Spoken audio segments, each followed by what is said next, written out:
எங்கள் அம்மா என்ன செய்வாங்கன்னா, மணத்தக்காளி கீரை ஆயிறாங்க பாருங்கள், அப்போயே வந்து இந்த தக்காளியெல்லாம் எடுத்து ஒரு நாளைக்கு குழம்பு வச்சு கொடுப்பாங்க. அவங்க கையால் சாப்பிடும் போது அவ்வளோ ஒரு டேஸ்ட்டாக இருக்கும். ஃபஸ்ட்டு நாளோட செகண்ட் நாள் தேர்ட் நாள்லாம் வச்சு சாப்பிடும் போது ரொம்ப நல்லாயிருக்கும். கண்டிப்பாக எனக்கு இந்த குழம்பு வைக்கும் போது அம்மா ஞாபகம் தான் வந்துச்சு. அதுக்கு நல்லெண்ணெய் ஊற்றிக்கோங்க. மணத்தக்காளி விதையை நல்லா பொரித்து எடுத்துக்கலாம். பொரித்து எடுத்துட்டு அதுக்கப்புறம் தாளிப்பு வடகம் சேர்த்துக்கோங்க. 2 கை சின்ன வெங்காயம், 2 கட்டி பூண்டு, 2 பச்சை மிளகாய், கருவேப்பிலை போட்டு வதக்கிட்டு ஒரு பத்தை தேங்காய், 2 தக்காளியை அரைச்சி சேர்த்துக்கோங்க.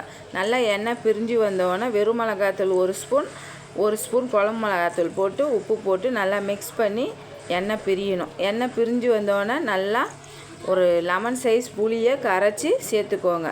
அதுக்கப்புறம் மிக்ஸி ஜார் அலம்பி தண்ணியாக இந்தமாரி வச்சுட்டு ஒரு 15 நிமிஷம் கொதிக்க வச்சு எடுத்திங்கன்னா சூப்பராக இருக்கும்.